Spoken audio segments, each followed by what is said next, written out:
सुदूरपश्चिम प्रदेशको विकासप्रति समर्पित Dinesh FM 93.8 मेगाहर्जसँगै online र मोबाइल आँसु एकसाथ प्रसारण भइरहेको बिहान 6:30 बजेको दिनेश खबरमा कमल साउदको नमस्कार।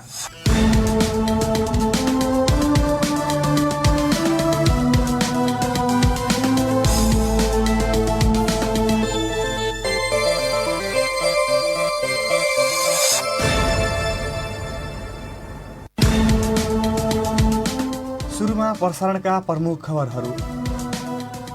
निर्वाचन केन्द्रित बजेटबाट दीर्घकालीन विकासको अपेक्षा गर्न नसकिने सुदूरपश्चिमका अर्थ विश्लेषकको टिप्पणी।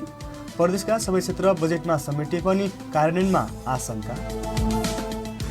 कञ्चनपुरमा सुक्खा बन्दरगाहको निर्माण शुभारम्भ भएको घोषणा भएको 1.5 वर्षपछि सम्भाव्यता अध्ययन गरिने।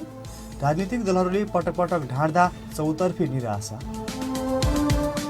कञ्चनपुरकी निर्मला पन्तको बलात्कार र हत्यामा संलग्नलाई पक्राउ गरेर छोड्ने प्रधानमन्त्री देउवाको दाबी। बाजुरामा प्रमुख जिल्ला अधिकारीसहित सुरक्षा अधिकारी फेरिए। र धनगढी उपमहानगरपालिकाद्वारा सुझाव सङ्कलन र गुनासो सम्बोधन गर्न नम्बर सार्वजनिक। सर्वसाधारणको सहज पहुँचका लागि सूचना प्रवाहलाई सरल बनाउने दाबी। अब दिनेश खबर विस्तारमा। तारा एयरको विमान दुर्घटनामा कैलालीको धनगढीका एक दम्पतिको मृत्यु भएको छ। धनगढी उपमहानगरपालिका वडा नम्बर 14 एज गाउँका 79 वर्षीय पुरुषोत्तम गोले र उनकी पत्नी इन्द्रदेवी तामाङको मृत्यु भएको हो। मुक्तिनाथ दर्शनका लागि उडेका दम्पतिसहित एकै परिवारका 7 जनाले दुर्घटनामा ज्यान गुमाएका छन्। गलैचा उद्योग सञ्चालक गरी काठमाडौँमा बस्दै आएका गोलेले धनगढी उपमहानगरपालिका वडा नम्बर 14 एज गाउँ फुलबारीमा सिद्धार्थ आधारभूत विद्यालय स्थापना गरेका थिए। सामाजिक अगुवाका रूपमा परिचित बनाएका उनी विद्यालय स्थानपछि बिना पारिश्रमिक शिक्षक भएर सेवामा समर्पित रहेका छन्। मुस्ताङको थासाङ गाउँपालिका वडा नम्बर 2 सानो सेरा भन्ने भिरमा जहाँ दुर्घटना भएको अवस्थामा हिजो बिहान भेटिएको थियो।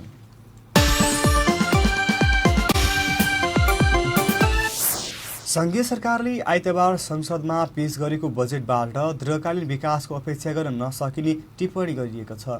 प्रदेश र प्रतिनिधि सभा निर्वाचनलाई केन्द्रित गरी बजेट आएकाले दीर्घकालीन विकासको अपेक्षा गर्न नसकिने सुदूरपश्चिमका अर्थ विश्लेषकहरूले टिप्पणी गरेका हुन्। बजेटको आकार बढाएर पनि पुँजीगत बजेट घटाएकाले विकासको अपेक्षा गर्न नसकिने सरकारवालाले तर्क छ। सुदूरपश्चिम प्रदेशका सबै क्षेत्र बजेटमा समेटिएको भए पनि स्रोत सङ्कुचितका कारण बजेट कार्यान्वयनमा आशंका गरिएका हुन्। सहकर्मी वीरेन्द्र भट्टको रिपोर्ट। स्रोत सङ्कुचनका बीच आएको आगामी आर्थिक वर्षको बजेटमा सरकारले झण्डै 2% पुँजीगत बजेट कटौती गरेको छ। चालु आर्थिक वर्षका लागि कुल बजेटको झण्डै 23% पुँजीगत बजेट विनियोजन गरेको सरकारले आगामी आर्थिक वर्षको बजेटमा पुँजीगत खर्च कटौती गर्दै 21.2% मा झारेको हो। अर्थमन्त्री जनार्दन शर्माले संसदमा आगामी आर्थिक वर्षको बजेट प्रस्तुत गर्दै कुल 17 खर्ब 93 अर्ब 83 करोड बजेट विनियोजन गरेका छन्। सरकारले आगामी वर्षका लागि 3 खर्ब 80 अर्बको पुँजीगत खर्च विनियोजन गरेको छ, जुन कुल बजेटको तुलनामा 2% कम हो। बजेटको उद्देश्य र प्राथमिकता ठिकै देखिए पनि स्रोतको अभाव हुने अर्थ विश्लेषकको टिप्पणी छ। अर्थ विश्लेषक डाक्टर राजेन्द्र वीरचन्द। किसान पेन्सन योजनाको सुरुवाती कुराहरू यहाँ ल्याएको छ, त्यो गर्न सकिन्छ, त्यो एउटा राम्रो पक्ष हो। के हुँदाहुँदै के छ भने अब यो कुन रूपमा कारण हुन सक्छ भन्ने कुरामा शङ्का गर्ने ठाउँहरू थुप्रै छन्। चुनावको कारणले पनि यो गभर्मेन्टले धेरै लामो समयसम्म काम गर्न नपाउला, कतिपय कुराहरू नपाउने हो भने त्यो कार्यान्वयन हुन सक्ने अवस्थाहरू देखिँदैन। सुदूरपश्चिमका सबै क्षेत्र समेट्दा बजेट राम्रै देखिए पनि यसको कार्यान्वयन पक्ष चुनौतीपूर्ण छ। कृषि क्षेत्रको विकासमा प्राथमिकता, आयकरका दरमा छुट र उद्योग स्थापनाका लागि बाहिरबाट ल्याउनु पर्ने सामग्रीमा लाग्दै आएको भन्सार शुल्क र अन्त शुल्कमा छुट दिने विषय बजेटका राम्रा पक्ष हुन्। बजेटमा गेटा मेडिकल कलेज सञ्चालन गरिने उल्लेख छ। पश्चिम सेती आयोजनाको निर्माण र चैनपुर सेती आयोजनाको प्राविधिक तयारी, पञ्चेश्वर बहुउद्देश्यीय परियोजनालाई अघि बढाउन सरकारका तर्फबाट गर्नुपर्ने काम अघि बढाउने गरी बजेट वक्तव्य मार्फत सार्वजनिक गरिएको छ।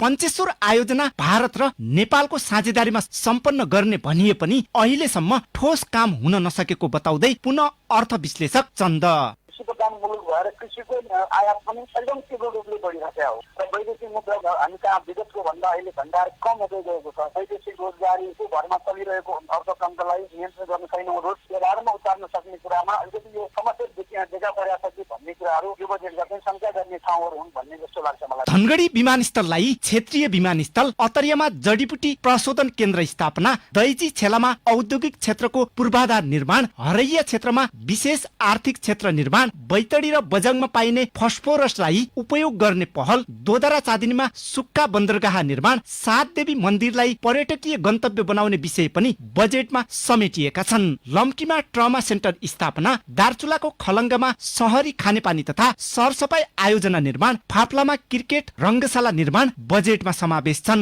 दोदरा चाँदनी जोड्न महाकाली नदीमा 4 लेन पुलका लागि बजेट विनियोजन गरिएको छ भने राष्ट्रिय गौरवको रानी जमरा कुलरिया सिंचाई आयोजनाको विद्युत गृहका साथै सिंचाई र आयोजनाका लागि 2 अर्ब 90 करोड विनियोजन गरिएको छ। यसका साथै महाकाली सिंचाई आयोजना मोहना र खुटिया नदीमा नदी नियन्त्रणको काम गरिने उल्लेख छ। नेपाल उद्योग वाणिज्य महासंघका उद्योग परिषद सदस्य कृष्ण प्रसाद पाठक, सुदूरपश्चिमको आर्थिक समृद्धिका लागि ड्राइपोर्ट नितान्त आवश्यक थियो र ड्राइपोर्टका लागि विषयमा खासै ठोस रूपमै बजेट चाहिँ विनियोजन गरेर कार्य सञ्चालन गर्ने भनिनु पर्थ्यो, त्यो कुरो पनि आएको छैन र सुदूरपश्चिमको आर्थिक समृद्धिका लागि कुनै विशेष प्याकेज समेत बजेटमा केही सम्बोधन हुनु पर्थ्यो, त्यो यहाँका जनताले आश गरेका थिए। त्यो पनि सम्भावना त्यति खास साह्रै नदेखिएका कारणले धेरै आश गर्ने ठाउँ चाहिँ देखिएको छैन। संघीय सरकारले सुदूरपश्चिम प्रदेशका पहाडी जिल्लामा खुल्ने उद्योगलाई आयकरमा 15 वर्षसम्म छुट दिने भनेको छ।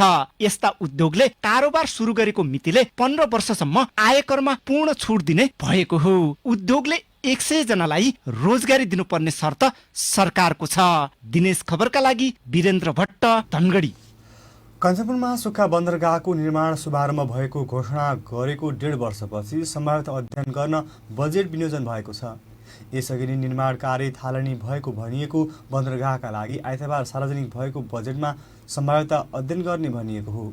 2064 सालमा नै प्रस्तावित भएको बन्दरगाह अहिलेसम्म पनि अलपत्र छ। यसअघि केपी शर्मा ओली नेतृत्वको सरकारले निर्माण कार्य सुरु भएको भन्दै भ्रम फैलाएको आरोप समेत लागेको छ। राजनीतिक दलहरूले पटक पटक ढाँटेपछि चौतर्फी निराशा बढ्न थालेको छ। सहकर्मी रोशन भट्टको रिपोर्ट। 2077 कार्तिकमा तत्कालीन उद्योग वाणिज्य तथा आपूर्ति मन्त्री लेखराज भट्टले कञ्चनपुरमा सुक्खा बन्दरगाह निर्माणको शुभारम्भ भएको घोषणा गरेका थिए। दोदरा चाँदनीको मायापुरी र गौरीशंकर सामुदायिक वन क्षेत्रमा सुक्खा बन्दरगाह निर्माणको शुभारम्भ भएको घोषणा उनको थियो। तर आइतबार प्रतिनिधि सभामा संघीय अर्थमन्त्री जनार्दन शर्माले आगामी आर्थिक वर्षका लागि बजेट भाषण गर्दै सुक्खा बन्दरगाहका लागि सम्भाव्यता अध्ययन गर्ने बताएका छन्। निर्माण कार्य सुरु भएको भनिएको बन्दरगाहका लागि पुनः सम्भाव्यता अध्ययन गर्ने भएपछि अन्यलता सिर्जना भएको छ। कञ्चनपुर उद्योग वाणिज्य संघका अध्यक्ष जङ्गबहादुर मल्ल, सम्भावना अध्ययन भनेर आयो भनेपछि त्यो बजेटहरू के निकासा हुँदाखेरि त्यो सम्भावना गर्नुपर्ने कुराहरू भइसकेपछि फेरि किन सम्भावना अध्ययनको कुरा आउँछ, हैन? यो भनेको लिङ्गिनिङ पाटो हो भन्ने हामीलाई अनुभूति भयो। 2064 सालमा कञ्चनपुरको दोदरा चाँदनीमा सुक्खा बन्दरगाह निर्माणका लागि सरकारले प्रस्ताव गरेको थियो। महाकाली पारी दोदरा चाँदनीको गौरीशंकर र मायापुरी सामुदायिक जंगल क्षेत्रमा प्रस्तावित उक्त परियोजनाका लागि 280 बिघा जमिन प्राप्तिको सुनिश्चितता भइसकेको पनि दावी गरिएको थियो। तर कहिले निर्माण सुरु भयो भन्ने त कहिले सम्भाव्यता अध्ययनको विषयलाई उल्लेख गर्दा नागरिकमा भने निराशा बढ्दै गएको छ। अहिलेको बजेटमा समावेश भएको उक्त विषयले नागरिकलाई थप चिन्तित बनाएको हो। चुनावी जो सङ्घारमा अहिले बजेट आएको छ, यो बजेट चाहिँ एउटा चुनावलाई प्रभावित पार्ने गरेर आएको छ। जस्तै हामीले नीतिगत रूपमा चाहिँ ठोस कार्यान्वयन होस् भनेर हामी नीति क्षेत्र मागिरहँदाखेरि धेरै कुराहरू अन्यलका कुराहरू छन्, चाहे त्यो ड्राइभका कुराहरू हुन्, चाहे सुक्खा बन्दरगाहका कुरा हुन्, औद्योगिक क्षेत्रका कुरा हुन्, यी कुरा आएको छन्। यो परियोजना सुदूरपश्चिम प्रदेशमा विकासको कोसै ढुङ्गा हुने अपेक्षा गरिएको छ। तर सरकारले सुक्खा बन्दरगाहका लागि प्रस्ताव गरेको 15 वर्ष बितिसक्दा पनि देखिने गरी भने कुनै पनि काम भएको छैन।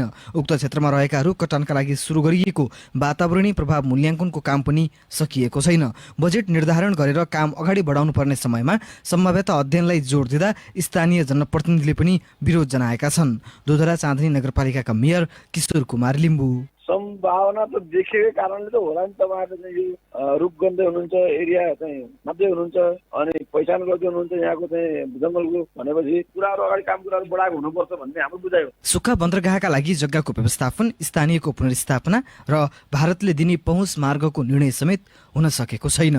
दिनेश खबरका लागि रोशन भट्ट, धनगढी। प्रधानमन्त्री शेरबहादुर देउवाको गृह जिल्ला डडेलधुरामा आगामी आर्थिक वर्षका लागि विमानस्थलदेखि मेडिकल कलेजसम्मका योजना अटाएका छन्।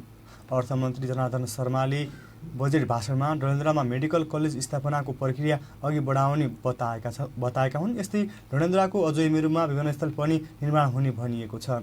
यसअघि नै अजयमेरु गाउँपालिका वडा नम्बर 1 पुइलेखमा विमानस्थल निर्माणको लागि वातावरणीय प्रभाव मूल्याङ्कनसँगै 5 करोड बजेट सुनिश्चितता भइसकेको थियो। सुदूरपश्चिमका 7 देवीमध्ये डडेलधुरामा रहेको उग्रतारा भगवतीको मन्दिरलाई पर्यटकीय स्थलकामा परिवर्तन गरिने बजेटमा उल्लेख छ। झापाको बहनगढीदेखि डडेलधुराको रूपालसम्म भित्री मध्य क्षेत्रमा अवस्थित ठुला उपत्यका जोड्ने निर्माणाधीन मदन भण्डारी राजमार्गमा पनि बजेट निरन्तरता पाएको छ। मदन भण्डारी राजमार्गका लागि 2 अर्ब 91 करोड बजेट विनियोजन गरिएको हो। सुदूरपश्चिमको एकमात्र उपमहानगरपालिका धनगढीले सुझाव सङ्कलन र गुनासो सम्बोधनका लागि व्हाट्सएप नम्बर सार्वजनिक गरेको छ। उपमहानगरपालिकाका मेयर गोपाल हमालले पत्रकार सम्मेलन गर्दै व्हाट्सएप नम्बर सार्वजनिक गरेका हुन्। उपमहानगरपालिकाबाट कार्य सम्पादन हुने कामबारे गुनासो तथा सुझाव दिन व्हाट्सएप नम्बर सार्वजनिक गरिएको हो। व्हाट्सएप नम्बरमा उपमहानगरपालिकाबाट प्रभाव हुने सेवा र विकास निर्माणबारे गुनासो तथा सुझाव दिन आग्रह गरिएको छ।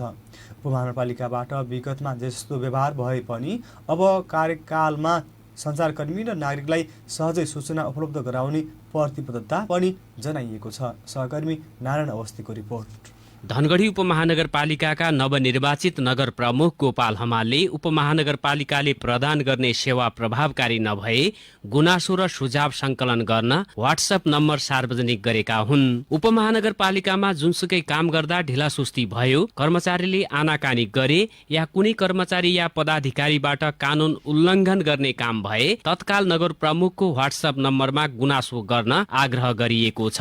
सेवा प्रवाह र विकास निर्माणसँग सम्बन्धित गुनासो र सुझाव दिन व्हाट्सएप नम्बर 98 584 88 895 सार्वजनिक गरिएको हो। तपाईहरुलाई हामीले सूचना उपलब्ध गरायो भने तपाईहरुले नागरिकहरुलाई सुसूचित गराउने हो हैन। त्यसकारण यो प्रति हामी संवेदनशील छौं। अर्को हामीले एउटा चाहिँ व्हाट्सएप नम्बर यहाँ भनेका थियौं। यो नम्बर पढ्छु म 98 584 88 895। धनगढी उपमहानगरपालिकाले गर्ने हरेक कामबारे नागरिकलाई जानकारी गराउन सहज रूपमा सूचना सार्वजनिक गर्न आवश्यक निर्देशन दिएको नगर प्रमुख हमालले बताएका छन्। उपमहानगरका महाशाखा र ती अन्तर्गतका शाखाबाट सम्पादन भएका कामको जानकारी व्यवस्थित तरिकाले उपलब्ध गराउन सूचना अधिकारीले आवश्यक सबै प्रक्रिया मिलाउने जानकारी दिइएको छ। सञ्चारकर्मी र सर्वसाधारण नागरिकलाई मागेको समयमा सबै किसिमका सूचना दिने प्रक्रिया सहज र व्यवस्थित बनाउने बताउँदै सूचना अधिकारी सुरेन्द्र कार्की। संविधानमा धारा 27 अन्तर्गत चाहिँ सूचनाहरू चाहिँ सम्प्रेषण गर्नुपर्ने, तर हाम्रो नगरपालिकामा एउटा सूचनाहरू वर्गीकरण गर्नुपर्ने सूचनाहरू हुन्छ। त्यो वर्गीकरण गर्ने काम भएको छैन। अब उहाँ मेयर साहब आइसक्नु भएको छ। अब हामी बसेर वर्गीकरण पनि गर्ने कुरा पहिले पनि कुरा चल्या हो, तर विभिन्न कारणले हुन सकेन। अब सूचनाहरू वर्गीकरण गरेर कुन सूचनाहरू चाहिँ दिने। धनगढी उपमहानगरपालिकाले कानून अनुसार सार्वजनिक सुनवाई गर्ने बताएको छ। पुराना कुरा कोट्याउने भन्दा पनि उपमहानगरको समग्र विकासका लागि नयाँ तरिकाले काम गर्न सबैको साथ र सहयोग आवश्यक रहेको बताइएको छ। कुनै पनि सूचना माग्नुपर्ने कुराको अन्त्य गर्न सहज सूचना प्रदान गर्ने प्रणाली विकास गर्न र सबै सुझाव र गुनासा सुन्न र ती गुनासा समाधान गर्न सिङ्गो उपमहानगरपालिका प्रतिबद्ध रहेको बताउँदै फेरि एकपटक नगर प्रमुख हमाल। मान्छेले माग्ने भन्दा पनि यसलाई चाहिँ हामी सूचना प्रवाह नै गरौँ। यो माग्नुपर्ने अवस्थाको अन्त गरौँ। किनभने कुनै पनि कुरा भएको कुरालाई हामीले पारदर्शी गर्नुपर्छ। जनताको पैसाले भएको विकास निर्माणको कुरा होस् या कुनै पनि कुरा होस्, त्यो चाहिँ सूचनालाई चाहिँ हामीले लुकाउनु पर्ने कुनै कारण छैन। त्यहीकारण हामीले एउटा यस्तो खालको परिपाटी बसाउँ कि मान्छेले सूचनाको लागि उपमहानगरपालिकामा धाउनु नपरोस्। धनगढी उपमहानगरपालिकाले महिनाको एकपटक अनिवार्य पत्रकार सम्मेलन गरेर नगरमा भए गरेका काम कारबाहीको जानकारी दिने बताएको छ। हरेक महिना हुने पत्रकार सम्मेलनमा सबै महाशाखा र शाखा प्रमुखहरूलाई समेत राखेर पत्रकारले गरेका प्रश्नको जवाब दिने व्यवस्था मिलाउने जनाइएको छ। दिनेश खबरका लागि नारायण अवस्थी, धनगढी। प्रधानमन्त्री शेरबहादुर देउवाले निर्मला पन्तको बलात्कार र हत्यामा संलग्नलाई पक्राउ गरेरै छोड्ने प्रतिबद्धता जनाएका छन्। चौथो राष्ट्रिय महिला अधिकार दिवसका अवसरमा महिला बालबालिका तथा ज्येष्ठ नागरिक मन्त्रालयले सोमबार काठमाडौँमा आयोजना गरेको कार्यक्रममा प्रधानमन्त्री देउवाले निर्मला पन्तको बलात्कार र हत्यापछि प्रमाण मेट्ने काम भएको भन्दै उक्त घटनामा संलग्नलाई पक्राउ गरेरै छोड्ने बताएका हुन्।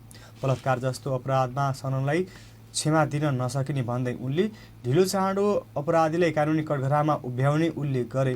प्रधानमन्त्री देउवाले महिला विरुद्ध हुने सबै किसिमका हिंसाजन्य कार्य र शोषणलाई कानुनले दण्डनीय हुने व्यवस्था गरेको बताएका छन्।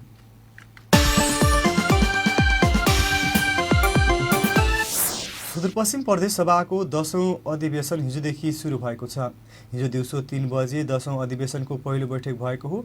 10औं अधिवेशनको पहिलो बैठकमा सभामुख अर्जुन बहादुर थापाले प्रदेश प्रमुखबाट आएको पत्र पढेर बैठक सञ्चालन सम्बन्धी जानकारी गराएका थिए। यस्तै पहिलो बैठकमा दलगत रूपमा शुभकामना आदान प्रदानका लागि विशेष समय रहेको थियो। उक्त समयमा नेकपा एकीकृत समाजवादीबाट दुर्गा विक, माओवादी केन्द्रबाट अकल बहादुर रावल, नेपाली कांग्रेसबाट अम्बी कुमारी थापा, जनता समाजवादी पार्टीबाट मालमती राणा र लोसपाबाट कृष्ण चौधरीले शुभकामना दिएका छन्। यस्तै सुदूरपश्चिम प्रदेश सभामा जनता समाजवादी पार्टी जसपा प्रतिपक्षीय दल बनेको छ। सोमबारदेखि सुरु भएको 10औं अधिवेशनको पहिलो बैठकमा जसपा प्रतिपक्षीय टेबलमा बसेको हो। केन्द्रमा जसपा सत्ता साझेदार पार्टीसँग रहे पनि प्रदेशमा सरकारमा समावेश नभएपछि सो पार्टी प्रतिपक्षी बनेको जनाएको छ। प्रदेशसभामा जसपासँगै लोकतान्त्रिक समाजवादी पार्टी र एमाले पनि प्रतिपक्षी दल रहेका छन्। यसअघि 9औं अधिवेशनमा प्रदेशमा नेपाली कांग्रेस पनि प्रतिपक्षको टेबलमै रहेको थियो। स्थानीय तहको निर्वाचन अघि सरकारमा सहभागी भएपछि अहिले सो पार्टी सत्ता गठबन्धनतिर बसेको छ।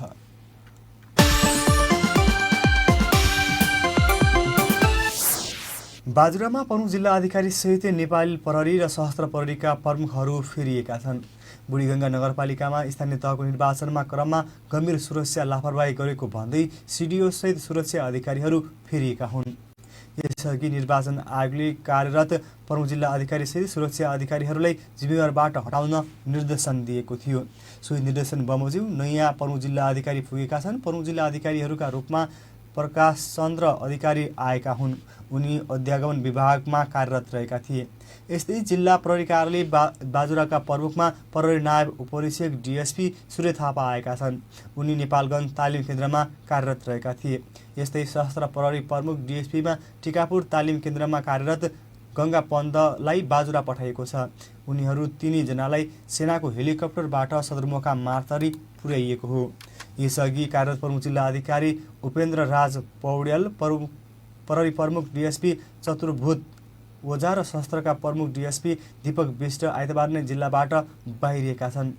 मतदानका दिन बुढीगङ्गा नगरपालिकामा अन्तर्गतका विभिन्न मतदान स्थलमा बुथ कब्जा तथा धाँधलीका घटनाहरू भएपछि 2 सातासम्म पुनः मतदान या गणना भन्ने विवाद भएको थियो। एमाले मतगणना हुनुपर्ने अडान लिएको थियो भने कांग्रेसले पुनः मतदानमा जोड दिएको थियो।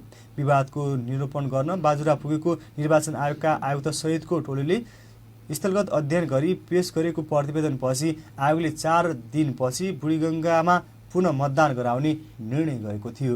डडेलधुरामा सूचीकृत स्वास्थ्य संस्थाको संख्या बढ्दै गएसँगै सुरक्षित गर्भपतन गराउने महिलाहरूको संख्या समेत वृद्धि भएको छ। चालु आर्थिक वर्षको अहिलेसम्म मात्र डडेलधुरामा 854 जना महिलाहरूले सुरक्षित गर्भपतन गराएको स्वास्थ्य कार्यालयले जनाएको छ। 7वटा स्थानीय तह रहेको डडेलधुरामा 20वटा सूचीकृत स्वास्थ्य संस्थाले सुरक्षित गर्भपतन गराउँदै आएका छन्। औषधि र शल्यक्रिया गरी 2वटा विधिबाट सुरक्षित गर्भपतन गरिन्छ।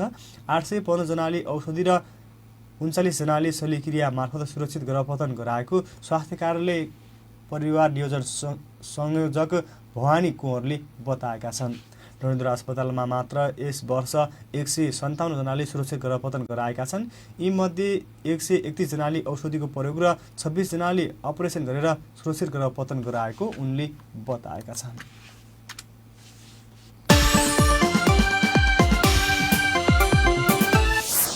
नेपाल बार एसोसिएसनले कञ्चनपुर जिल्ला अदालतका तहसिलदारले आन्दोलनले गरेको आदेशमा कानुनी प्रक्रियाभन्दा बाहिर गएर असान्दर्भिक र पेशागत मर्यादाको आक्रमण गर्दै टिप्पणी लेखेकोमा निन्दा र भर्त्सना गरेको छ।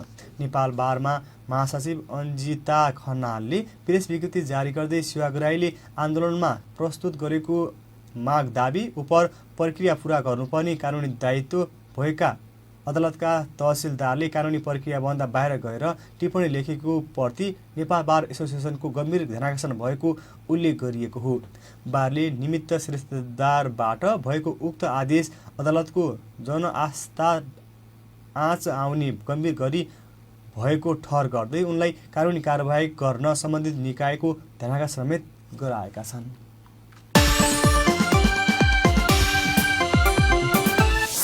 कैलालीको अत्तरियामा सुविधा सम्पन्न अस्पताल सञ्चालनमा आएको छ। अत्तरिया स्थित महेन्द्रनगर रोडमा नयाँ अस्पताल सञ्चालनमा आएको हो। सोमबार अस्पतालमा पत्रकार सम्मेलन गर्दै 15 करोडको लागतमा अत्तरिया हस्पिटल सञ्चालनमा आएको अस्पतालका प्रमुख डाक्टर आनन्द पाठकले जानकारी दिए। अस्पतालले अहिले 15 बेडको स्वीकृति लिएकोमा 100 बेडसम्मको भौतिक संरचना निर्माण गरेको उनले बताएका छन्। प्रदेशवासीलाई गुणस्तरीय स्वास्थ्य सेवा दिने अस्पतालको दाबी छ।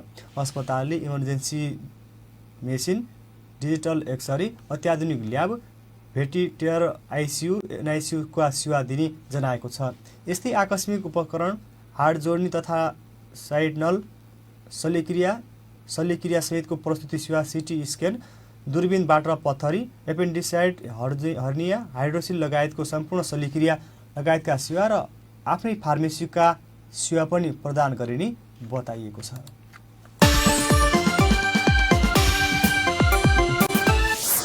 बैतडीको मेलौलीमा नगरपालिका वडा नम्बर 3 मा निवर्तमान वडाध्यक्ष रघु सिंह भाटको मृत्यु भएको छ। पारिवारिक स्रोतका अनुसार केही दिनदेखि बिरामी रहेका उनको उपचारका क्रममा धनगढीमा निधन भएको हो। 2074 सालको स्थानीय तहको निर्वाचनमा उनी राफुराबाट वडाध्यक्षमा निर्वाचित भएका थिए।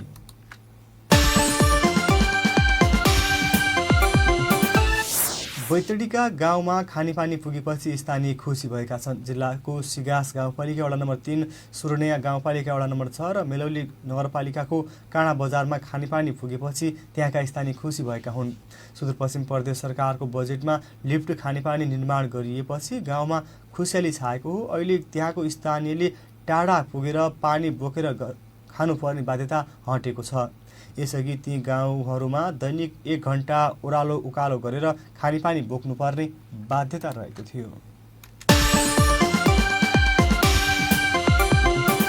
र कैलालीमा नदीमा डुबेर एकजनाको मृत्यु भएको छ। जिल्लाको भजनी नगरपालिका वडा नम्बर 5 कोटी बस्ने 35 वर्षीय विनोद राजीको मृत्यु भएको हो। उनको सोही ठाउँ स्थित मोहना नदीमा डुबेर मृत्यु भएको प्रहरीले जनाएको छ। माछा मार्ने क्रममा उनको नदीमा डुबेर मृत्यु भएको प्रहरीले बताएको छ। पोर्साडको अन्तिममा प्रमुख खबरहरू पुनः पटक। निर्वाचित केन्द्रीय बजेटमा दीर्घकालीन विकासको अपेक्षा गर्न नसकिने सुदूरपश्चिमका अर्थ विश्लेषकको टिप्पणी। प्रदेशका सबै क्षेत्र बजेटमा समेटे पनि कार्यान्वयनमा आशंका। कञ्चनपुरमा सुक्खा बन्दरगाहको निर्माण शुभारम्भ भएको घोषणा भएको 1.5 वर्षपछि सम्भाव्यता अध्ययन गरिने। राजनीतिक दलहरूले पटक पटक ढाँट्दा चौतर्फी निराशा। कञ्चनपुरकी निर्मला पन्तको बलात्कार र हत्यामा संलग्नलाई पक्राउ गरेर छोड्ने प्रधानमन्त्री देउवाको दाबी। बाजुरामा प्रमुख जिल्ला अधिकारी सहित सुरक्षा अधिकारी फेरि। र धनगढी उपमहानपालिकाद्वारा सुझाव सङ्कलन र गुनासो सम्बोधन गर्न नम्बर सार्वजनिक, सर्वसाधारणको सहज पहुँचका लागि सूचना प्रवाहलाई सरल बनाउने दाबी। हवस् त दिनेश 93.8 मेगाहर्जसँगै अनलाइन र मोबाइल साथ प्रसारण गरेको बिहान 6:30 बजेको दिनेश खबर सकियो। हाम्रो अर्को दिनेश खबर साँझ 6:30 बजे प्रसारण हुनेछ। तपाईँ दिनेश खबर सुन्दै र दिनेश खबर पढ्दै गर्नुहोला। अहिलेको समाचार बुलेटिनबाट कमल साउद बिदा हुन्छु। नमस्कार।